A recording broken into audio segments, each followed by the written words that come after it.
உங்களையும் உங்கள் மூலம் உலகையும் உருமாற்றும் நம்ப முடியாதவை 400. நடக்க முடியாதவற்றை நம்மை கொண்டு நடத்துகிறவரே நம் தேவன். நம்ப முடியாததை நம்புவதே நம் விசுவாசம்.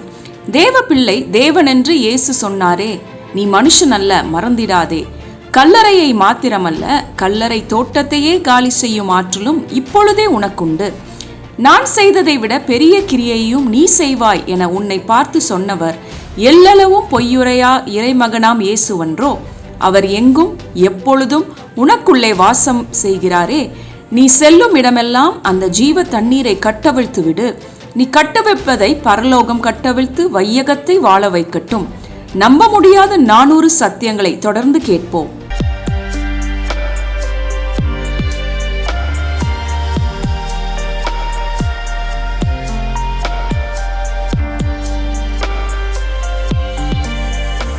சடலங்களையும் எழுப்பி நாம் ஆராதிக்கிற தேவனே தேவன் என்று பூலோகத்தார் யாவரும் அறிந்து கொள்ளத்தக்கதாக தேவ வசனத்தை பெற்றுக்கொண்டுள்ள தேவர்களே, நீங்கள் கோடா கோடியாய் பெருகுவீர்கள், நீங்களும் வாழுவீர்கள், வையகத்தையும் வாழ வைப்பீர்கள். தேவன் நமக்கு கிருபையாக தந்த 400 நம்ப முடியாத சத்தியங்களிலே 341வது சத்தியம், சடலங்களை எழுப்புவது சப்ப மேட்டர் ஏன், அல்லது சடலங்களை எழுப்புவது ஏன் அது எளிது என்று சொல்லி ஆவியானவர் நமக்கு கற்றுத்தரப்போகிறார். வேதத்தில் பாருங்கள், மிக எளிமையான ஒரு ட்ரூத்துங்க. என்ன என்றால் 10 இடங்களிலே சடலங்கள் உயிரோடு எழும்பி இருக்கின்றன. எந்த இடத்திலேயும் யாருமே கஷ்டப்படலை. அதனால தான் சப்ப மேட்டர் என்று நான் பஞ்சு பண்ண விரும்புகிறேன். ரைட்? எலியா உயிரோடு எழுப்பியிருக்கிறார், கஷ்டப்படவே இல்லை. எலிசா உயிரோடு எழுப்பியிருக்கிறார், கஷ்டப்படவே இல்லை. இயேசு கிறிஸ்து எழுப்பியிருக்கிறார், கஷ்டப்படலை. பேதுரு எழுப்பியிருக்கிறார், கஷ்டப்படலை. பவுலும் கஷ்டப்படலை. நீங்களும் கஷ்டப்பட மாட்டீர்கள் என்று கர்த்தர் சொல்லுகிறார். ஹல்லேலூயா, ஹல்லேலூயா. ஏனையா மரித்த சடலங்களை உயிரோடு எழுப்ப வேண்டும்?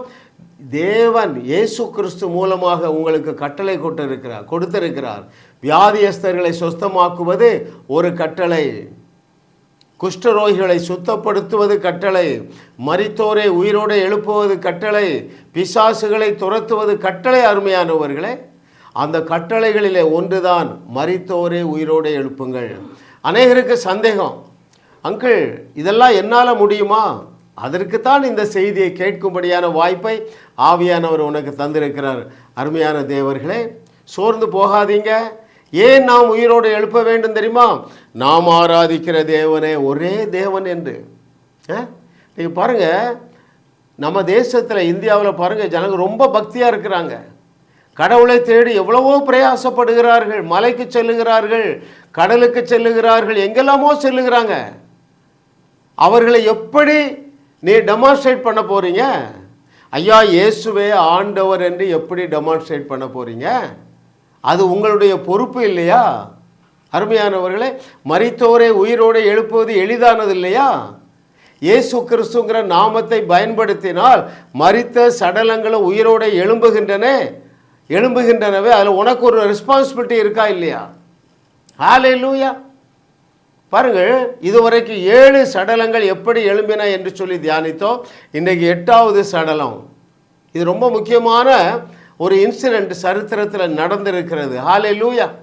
கர்த்தர் உங்களுக்கு ஒரு பிரகாசமுள்ள மனக்கண்களை தந்தருளுவாராக. ஹல்லேலூயா. பாருங்கள், மரித்தோரை எழுப்புன தேவனும் கஷ்டப்படலை, தேவனால் பயன்படுத்தப்பட்ட மனிதர்களும் கஷ்டப்படலை, சடலமும் கஷ்டப்படலை. நான் ஒரு புஸ்தகத்தில் வாசித்தேன், ஸ்மித் விக்கில்ஸ்வொர்த். அவர் பாருங்கள், பல சடலங்களை உயிரோடு எழுப்பினார் கடந்த நூற்றாண்டுக்கு முந்தின நூற்றாண்டில். அப்போது ஒரு சடலத்தை எழுப்ப அவரும் கஷ்டப்பட்டுருக்கிறாரு, சடலமும் கஷ்டப்பட்டுருக்குது. பெரிய ஆடிட்டோரியம், ஒரு டெட் பாடியை கொண்டு வச்சுட்டாங்க. அதை தூக்கி சோறில் சாத்திட்டு சொன்னாராம், ஐ கமாண்ட் யூ டு வாக் அப்படின்னு சொல்லி கையை எடுத்தோடனே கீழே விழுந்துட்டான். திரும்பவும் அந்த சடலத்தை தூக்கி சோரோட சாத்தி வச்சுட்டு பேசியிருக்காரு, I command you to walk in the name of Jesus சொல்லியிருக்காரு. திரும்ப சடலம் கீழே விழுந்துட்டு ஆடிட்டோரியத்தில் இருந்த ஒருத்தர் செருப்பை கழட்டி வீசிட்டாராம். இவர் சொன்னாராம், திஸ் இஸ் மை பிஸ்னஸ் சொல்லிட்டு திரும்பவும் அந்த சடலத்தை தூக்கி சுவரோடு அழுத்தி வச்சுட்டு பேசினாராம், I command you to walk in the name of Jesus என்று சொன்ன உடனே அது நடந்து விட்டது. அருமையானவர்களே, அப்போ அதில் அந்த சடலத்துக்கு கொஞ்சம் கஷ்டம். ஆனால் வேதத்தில் ஒரு 10 சடலங்கள் உயிரோடு எழும்பியிருக்கின்றன. சடலமும் ஒரு இடத்துலையும் கஷ்டப்படவே இல்லைங்க, இஷ்டப்பட்டு தான் எழும்பியிருக்கின்றன. ஹல்லேலூயா. கர்த்தரை தெய்வமாக கொண்ட நீங்கள் பாக்கியவான்கள். ஏன் தெரியுமா நீங்கள் பாக்கியவான்கள்? தேவன் சொன்னார் பாருங்க, விசுவாசித்தவளே பாக்கியவதி என்று சொன்னார். நீங்கள் விசுவாசிக்கிறீர்கள். அங்கிள் நாங்கள் விசுவாசிக்கலையே. அருமையான மகனே மகளே, நீ விசுவாசித்ததுனால தான் நீ ரட்சிக்கப்பட்டிருக்கிறாய். அந்த அளவு விசுவாசம் போதும். கல்லறையை காலி செய்யவும், கல்லறை தோட்டங்களை காலி செய்யவும் அருமையான தேவர்களே, கடுகு அளவு விசுவாசம் போதும். ஆனால் நான் ஒன்றை சொல்லட்டுமா, உனக்கு கப்பல் அளவு விசுவாசம் இருந்ததுனால தான் நீ ரட்சிக்கப்பட்டாய். பிரச்சனை என்னன்னா, எதிர்மறையான பிரசங்கங்களை கேட்டு கேட்டு பாருங்க, இதுதான் கப்பல் அளவு விசுவாசம்னு வைத்துக் கொள்ளுங்களேன், ரைட்?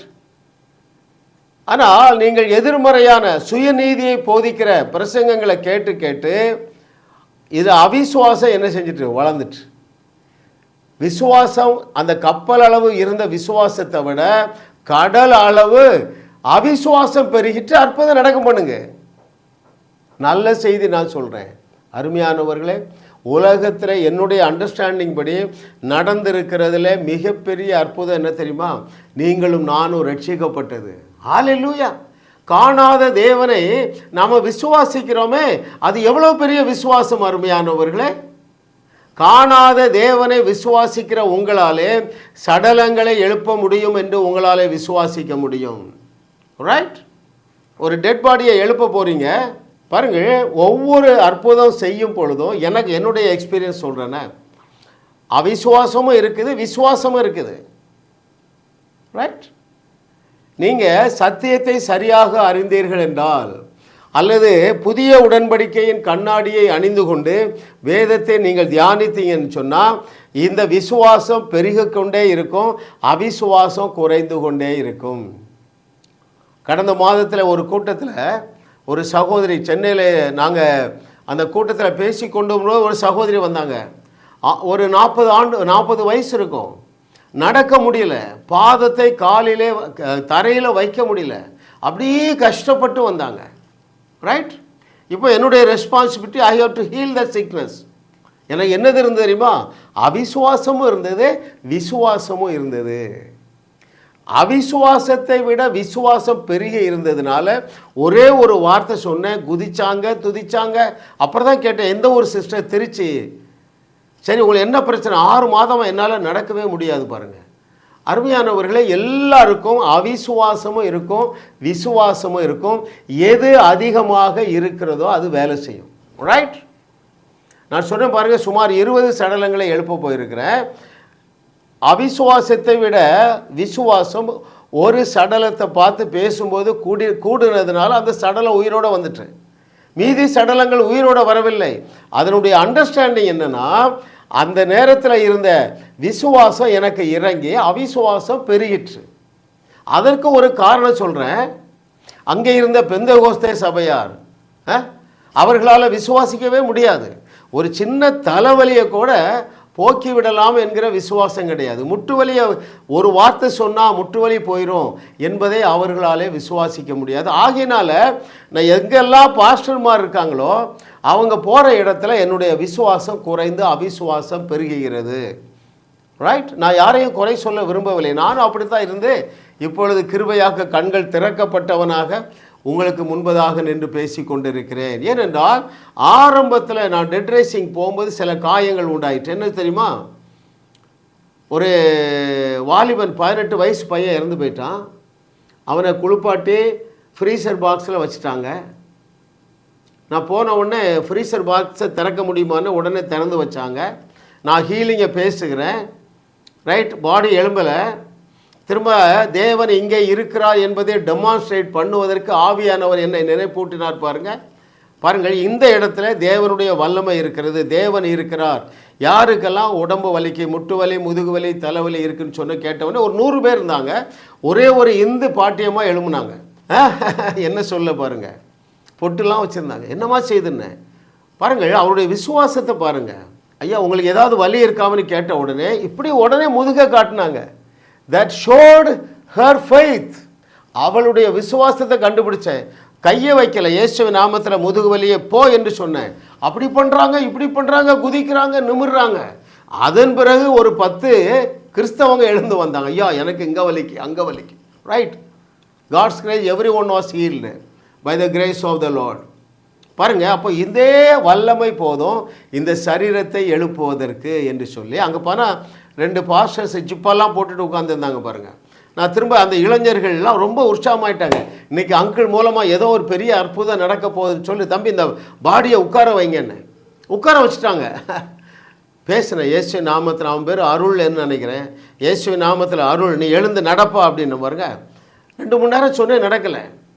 உடனே அந்த ஜிப்பாக்காரர் வந்தார், மைக்கை யான்றது வாங்கிட்டார். அந்த வழக்கம் போல் பாரம்பரிய பாஷையில் பேசினார். இந்த சரீரம் தேவனுக்கு தேவை என்று சொல்லி தேவன் எடுத்துக்கொண்டார். எனக்கு இருந்த விசுவாசம் இறங்கி அவிசுவாசம் பெருகிட்டு பாருங்க. அந்த நாளிலிருந்து அங்கே பாருங்க, என்னுடைய விசுவாசம் கேன்சர் கட்டியே சுகமாக்குது கிருபை, கொழுப்பை கட்டி சுகமாயிருக்கு கிருபை, காது திறந்திருக்கு, கண்ணு திறந்திருக்கு, பேசாத வாய் திறந்திருக்கு. ஆனால் டெட் பாடிகிட்ட போகும்போது என்னுடைய அவிசுவாசம் கொஞ்சம் பெருகிறது. நான் இதை சொல்ல வேண்டும் என்று சொல்லி ஆவியானவர் உங்களுக்கு நினைப்பூட்டுகிறார். அருமையானவர்களே, அப்போது இந்த நாள் ஒரு அற்புதமான நாள்.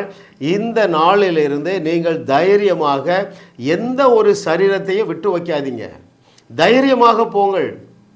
உங்களுக்கு தைரியத்தை கொடுப்பதற்காக இந்த செய்தியின் கடைசியில் வருது பாருங்க, மரித்தோரே உயிரோடு எழுப்பும் இயேசு அற்புதர், மரித்தோரே உயிரோடு எழுப்பும் இயேசு அற்புதர். அந்த 3 கட்டம் இருக்க, அதை பிரிண்ட் அவுட் பண்ணி வைத்துக்கிடுங்க. அதை நீங்கள் பிரிண்ட் அவுட் போட்டு உங்கள் பைபிளில் மடித்து வச்சுருங்க. அதுவே உங்களுக்கு ஒரு விசுவாசத்தை தரும். எதுக்கு? எனக்கு ஒரு எய்டு இருக்குது, எனக்கு ஒரு சோர்ஸ் இருக்குது, அடுத்த டெட் பாடி மேலே இந்த பேப்பரை வச்சு பேசுவேன். நீங்கள் தைரியமாக செல்லுங்கள். அருமையானவர்களே, நீங்கள் விசுவாசத்தில் பெருகி கொண்டே இருக்கிறதுனால, இயேசுவின் நாமத்தினால நான் இன்றைக்கி ஒரு தைரியத்தை உங்களுக்கு கட்டவிழ்க்கிறேன், ஒரு விசுவாசத்தை கட்டவிழ்க்கிறேன், ஒரு தன்னம்பிக்கையை கட்டவிழ்க்கிறேன். உங்களுக்கு ஒரு பிரகாசமுள்ள மனக்கண்கள் உண்டாவதாக. இதை கேட்கிற அருமையான தேவர்களே, நீங்கள் இயேசு கிறிஸ்து செய்தவைகளையும் செய்து, இயேசு கிறிஸ்து செய்யாத பெரிய அற்புதங்களையும் செய்து, நாம் ஆராதிக்கிற தேவனே தேவன் என்று பூலோகத்தாருக்கு பறைசாற்ற போகிறீர்கள். ஹல்லேலூயா! எல்லாமே அவருடைய பிளான், எல்லாமே அவருடைய சுத்த கிருபை, அவருக்கே மகிமை உண்டாவதாக. ஓகே, பாருங்கள், இன்றைக்கு கல்லறை அல்ல, கல்லறை தோட்டமே காலியாக இருக்கிறது. அதைத்தான் நம்ம தியானிக்க போகிறோம். வாசிப்போமா அருமையானவர்களே? அங்கே மத்தேயு 27வது அதிகாரத்திலே இயேசு கிறிஸ்து சிலுவையிலே தன்னுடைய ஆவியை பிதாவினுடைய கரத்திலே ஒப்பு கொடுத்த பொழுது ஒரு பூமி அதிர்ச்சி உண்டாயிற்று. தேவாலயத்தின் திரைச்சீலை மேலே இருந்து கீழே கிழிந்தது. ஒருவேளை கீழே இருந்து மேலே கிழிச்சா ஏதோ மனுஷன் கிழிச்சிருப்பான்னு சொல்லிடுவாங்க பாருங்க. தேவனுடைய அனந்த ஞானம் பாருங்க. மிகப்பெரிய திரைச்சீலை மேலே இருந்து கீழே தெளிந்தது, பூமி அதிர்ச்சி உண்டாயிற்று. அப்பொழுது எருசலேமில் இருந்த கல்லறை தோட்டமே காலியாக இருக்கிறது. அதை என் அடிப்படையில் தான் நான் பாட்டுலாம் எழுதுகிறேன். இதை தியானிச்சப்பறம் தான் எனக்கு விசுவாசம் பெருகிட்டு நீங்களும் இன்றைக்கு சில நிமிடங்கள் இதை கேட்க போகிறீர்கள். நீங்களும் கல்லறை தோட்டத்தையே காலி செய்ய போகிறீர்கள். The book of Matthew chapter 27 verses from 50.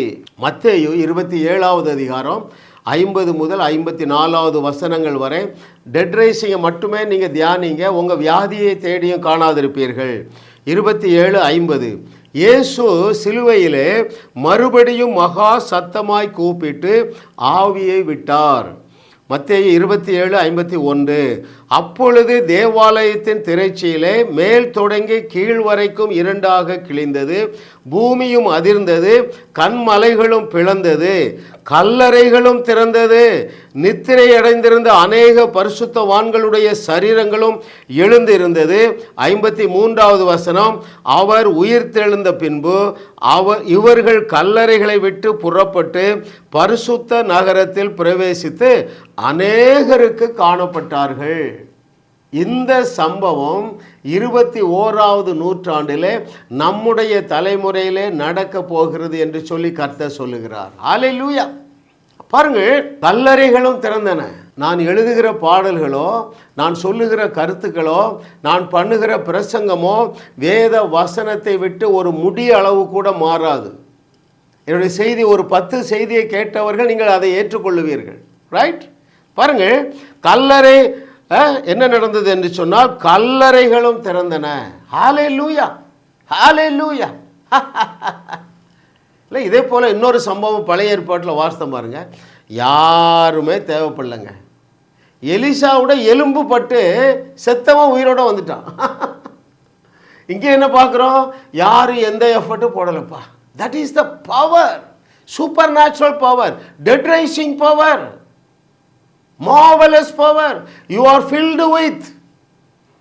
அதான் இயேசு சொன்னார் பாருங்க, உங்களிடத்திலிருந்து ஜீவ தண்ணீர் உள்ள நதிகள் ஓடிக்கொண்டே இருக்கிறது. அருமையானவர்களே, நான் இப்பொழுது பேசிக்கொண்டு இருக்கும் பொழுதே உங்கள் சரீரத்தில் ஒரு வல்லமை பாய்ந்து வந்து கொண்டே இருக்கிறது என்று கர்த்தர் சொல்லுகிறார். உங்கள் கேன்சர் கட்டி இப்பொழுதே மறைகிறது என்று கர்த்தர் சொல்லுகிறார். எத்தனை கிலோமீட்டர் தெரியல பாருங்க, அட்லீஸ்ட் ஒரு 2 கிலோமீட்டர் இருந்திருக்கும் இல்லையா? சிலுவையிலே இயேசு கிறிஸ்து மரிக்கும் பொழுது பூமி அதிர்ச்சி உண்டாகி கல்லறைகள் காலியாகின. அதனால தான் பாருங்க, எனக்கு ஆவியானவர் இந்த பாடலை பாடும்படியாக உற்சாகப்படுத்துகிறார். லாசருவின் கல்லறையை காலி செய்தார், கல்லறை தோட்டத்தை நீ காலி செய்வாய். லாசருவின் கல்லறையை காலி செய்தார், கல்லறை தோட்டத்தை நீ காலி செய்வாய். இயேசு செய்த கிரியைகளை நீயும் செய்வாய், அதைவிட பெரிய கிரியையை நாளும் செய்வாய். இயேசு கிறிஸ்து என்ன செய்தார்? கல்லறையை, லாசருவின் கல்லறையை காலி செய்தார். அவருடைய வாயிலிருந்து வார்த்தை என்ன வருகிறது? இதை கேட்கிறவர்களே, நீங்கள் அதைவிட பெரிய அற்புதங்களை செய்வீர்கள் என்றால் கல்லறை தோட்டத்தை காலி செய்கிறது கடினமே அல்ல. எந்த எஃபர்ட்ஸும் போட வேண்டாம். அருமையானவர்களே, இப்படி ஒரு வருஷத்துக்கு முன்பதாக என்னுடைய சாப்பாட்டு மேசையில் இதை டிஸ்கஸ் பண்ணும்போது என்னுடைய கிராண்ட் டாட்டர் கேட்டா, தாத்தா அப்போ ரொம்ப குழப்பம் வந்துடாதா இல்லையா? ஒரு கல்லறை தோட்டத்தை முன்னால் நின்று நீ பேசுகிறா, ஒரு 25 சடலம் உயிரோடு வருது, குழப்பம் வந்துருமே? அருமையானவர்களே, இந்த வசனத்தை பாருங்க. அவர் உயிர் தெழுந்த பின்பு இவர்கள் கல்லறைகளை விட்டு புறப்பட்டு பரிசுத்த நகரத்தில் பிரவேசித்து அநேகருக்கு காணப்பட்டார்கள். No chaos at all. இதெல்லாம் அவிசுவாசத்தை தூண்டி விட்டுரும். ஐயா, நம்முடைய தேவன் குழப்பத்திற்கு தேவன் அல்ல. ரைட்? எந்த குழப்பமும் வராது. தைரியமாக நில்லுங்க அருமையானவர்களே. ஐயா, நடக்கக்கூடியதை நடத்துவதற்காக தேவன் உங்களுக்குள்ள வாசம் பண்ண வேண்டிய அவசியமே இல்லை. அப்போ மனுஷனால் முடியாதது தேவனால் மாத்திரமே செய்யக்கூடிய மிக பயங்கரமான அற்புதங்களை செய்யக்கூடிய மகிமையின் நம்பிக்கையாக உனக்குள்ளே வாசம் பண்ணுகிற தேவன் திட்டமும் தெளிவுமாக உன்னோடு பேசுகிறார். என்னங்க உங்களுக்கு நஷ்டம் வந்துடுது? நீங்கள் பைக்கில் போகிறீங்க, ஒரு கல்லறை தோட்டம் இருக்குது, நீங்கள் ரெகுலராக போகிறீங்க. நான் என்ன சொல்கிறேன், ஒரு 7 நாட்கள் அந்த கல்லறை தோட்ட வாசலில் நின்று பேசு. இயேசுவின் நாமத்தினால இந்த இடத்துல கடந்த 5 ஆண்டுகளில் மரித்தவர்கள் எல்லாரும் உயிரோடு எழும்புவார்களாக என்று இயேசுவின் நாமத்தில் கட்டளை இடுகிறேன் என்று நீ சொல்லி பாரு. ஒரு 7 நாள் செய்ய. ஹல்லேலூயா, ஹல்லேலூயா. அருமையானவர்களே, நீங்கள் தேவர்களாக இருக்கிறதுனால சரித்திரம் படைக்கும்படியாக ஆவியானவர் உன்னோடு பேசி கொண்டிருக்கிறார். ஹல்லேலூயா. அதில் ஒரு பெரிய கோடீஸ்வரன் 10 வயசில் அவளுடைய மகள் ஆக்சிடெண்ட்டில் செத்துருப்பா, உயிரோட வந்துட்டானே வச்சுருக்கலாம், வந்துடுவான். என்ன நடக்குங்க? அந்த ஆளுக்கு 1000 கோடி ரூபா சொத்து இருக்குங்க, 500 கோடியை உனக்கு எழுதி தர மாட்டாரா? எங்க அப்படி தான் பைபிளில் இருக்குங்க. இப்படி ரிலேட்டடாக நூற்றுக்கணக்கான வசனங்கள் எனக்கு கண்ணில் படுது. எதை அங்கிள் நீங்கள் சொல்கிறீங்க? பாருங்கள், பயந்து ஒளிந்து கொண்டிருந்த ஆடு மேய்த்து கொண்டிருந்த 80 வயது கிழவன் நீ நினைக்கிற அந்த கிழவனை கூப்பிட்டு தான்ப்பா ஒரு தேசத்தையே உருவாக்குகிறார். அவன் யாரு? மந்தனா உள்ளவன். அவன் யாரு? திக்குவாய் உள்ளவன். அவன் யாரு? கொலை செய்தவன். அவன் யாரு? பயந்தவங்களே. உன்னை கொண்டு கல்லறையை காலி செய்வது அவருக்கு கஷ்டம் நினைக்கிறியா? அந்த திக்குவாயனை கொண்டு ஒரு கடலுக்குள்ள ஒரு சாலையை அமைத்த தேவன் உன்னோடு பேசி கொண்டிருக்கிறார். அருமையான தேவர்களே, ஹல்லேலூயா, ஹல்லேலூயா.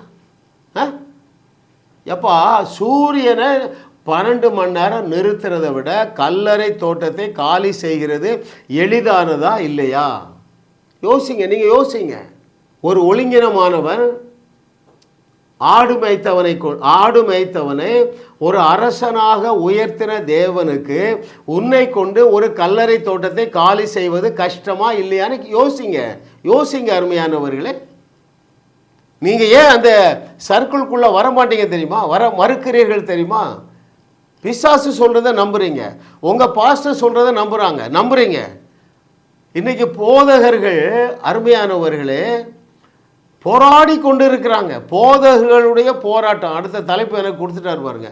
எதுக்கு போராடுறாங்க தெரியுமா? உங்களாலே தகுதி அடையவே முடியாது என்கிற பொய்யை நம்புவதற்கு, உங்களை நம்ப வைக்கிறதுக்கு தலப்பா கட்டிட்டு நிற்கிறாங்க. ரைட்? நான் திரும்பவும் சொல்றேன் பாருங்க. உன்னை தேவனுக்கு பிடிக்காது என்கிற பொய்யை நம்புறதுக்கு தலப்பா கட்டி இருக்காங்க.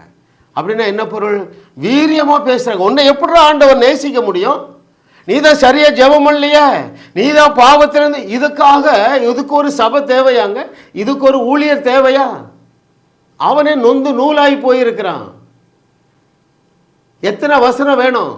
உங்கள் சபைக்கு வருகிற அத்தனை பேர்களும், ஞானஸ்நானம் எடுத்திருக்கிற அத்தனை பேர்களும் பரிபூரணமாக்கப்பட்டிருக்கிறார்கள்.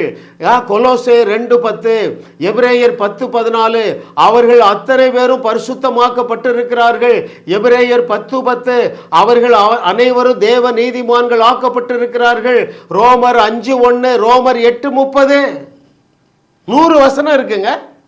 தேவனுடைய பிள்ளைகள் அத்தனை பேரும் அவர்களுடைய ஆவி மனிதனிலே 100% தகுதியாக்கப்பட்டிருக்கிறார்கள் என்று வேதத்தில் 100 வசனத்துக்கு மேல இருக்கு. பாஸ்டர் எதுக்கு போராடுறாரு? தலப்பா கட்டிட்டு நீ உருப்படவே மாட்டா, ஆண்டவர் உன்னை தகுதிப்படுத்தவே மாட்டாரு, இந்த உலகத்தில் உன்னால தகுதியே ஆக முடியாது. போச்சு, விசுவாசமாகிய கப்பல் மூழ்கி போச்சு. போச்சு போச்சு போச்சு. உன் பிரசங்கத்தை கேட்டு விசுவாசமாகிய கப்பல் மூழ்கி போச்சு. அவன் நடுத்தரில் நிற்கிறான். ஏன் நான் இப்படி பேசுகிறேன்னு தெரியுமா அருமையானவர்களே? எனக்கு தொலைபேசியில் வரும், ஐயா இந்த கஷ்டம் அந்த கஷ்டம். எந்த சபைக்கு போறா? ஜிப்பா போடுற சபைக்கு போறேன். ரைட், முடிஞ்சு போச்சு. அவர்களுடைய நோக்கமே உன்னால தகுதி அடைய முடியாது என்கிற பொய்யை நம்ப வைக்க வேண்டும் என்பதுதான். நான் இப்போ சில வசனம் சொன்னால எடுத்து காட்டுங்க. பாஸ்டர் நான் தகுதி இல்லைன்னு சொல்றீங்க, இத்தனை வசனம் என்னை தகுதிமான்னு சொல்லுத, கேளுங்க. ஒருவேளை அவருடைய கண்களும் திறந்து விடும். அவருடைய பிரசங்கத்தை கேட்கிற 1000 பேரும் வாழ துவங்கி விடுவானே.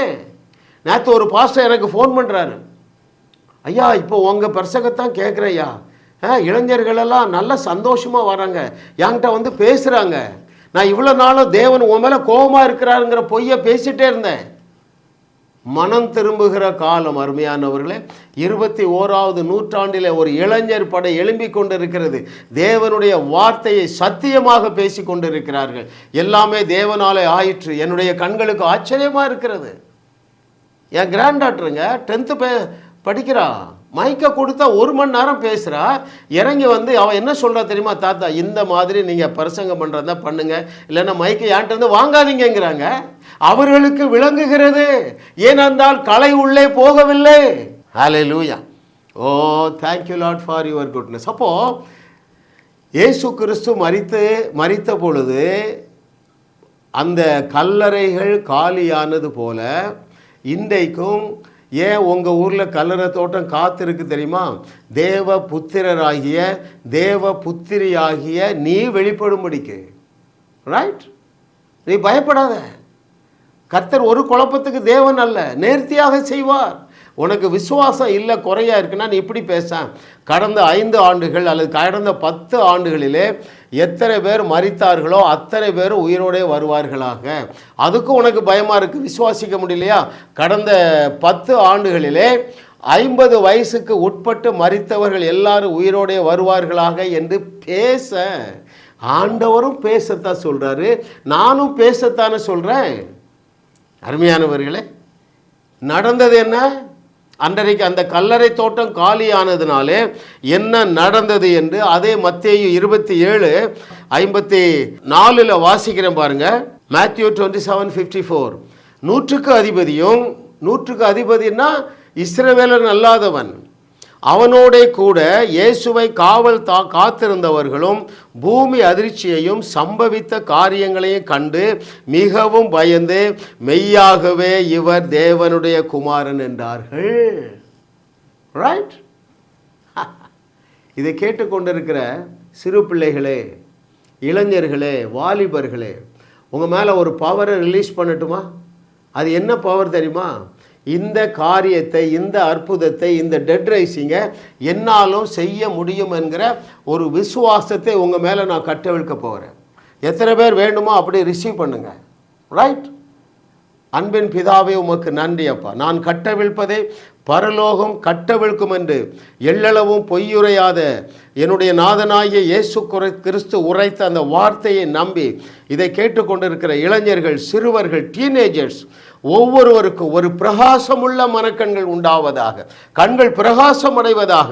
இயேசு கிறிஸ்து செய்யாத பெரிய அற்புதங்களையும் என்னாலே செய்ய முடியும் என்று சொல்லி இதை ஏற்றுக்கொள்ளக்கூடிய ஒரு பிரகாசமுள்ள மனக்கண்கள் உண்டாவதாக.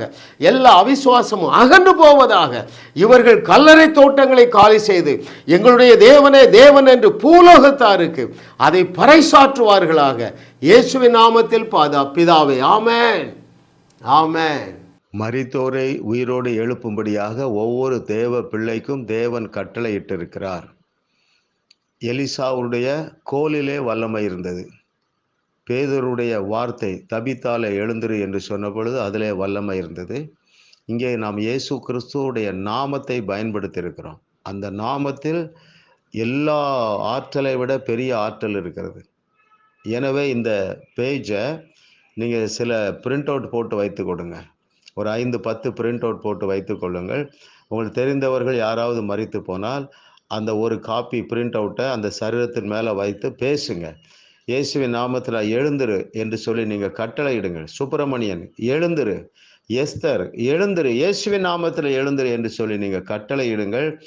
அப்பொழுது அந்த சரீரத்துக்குள்ளாக ஒரு ஜீவன் பாய்ந்து செல்லும். அந்த ஜீவன் இயேசு கிறிஸ்துவுடைய நாமத்தில் உள்ள அந்த ஜீவன் அந்த சரீரத்தை உயிரோடு எழுப்பும். நீங்களும் மரித்தோரே எழுப்புகிற அந்த கூட்டத்தில் இணைந்து கொள்ளுங்கள்.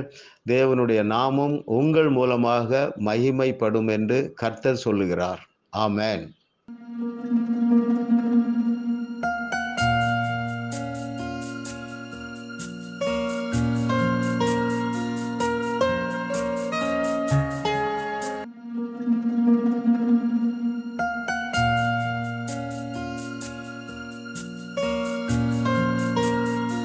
ஜாஸ் மினிஸ்ட்ரீஸ் உங்களையும் வாழ வைத்து உங்கள் மூலம் உலகத்தையும் வாழ வைக்கவே தேவன் எங்களை கிருபையாக அழைத்துள்ளார்.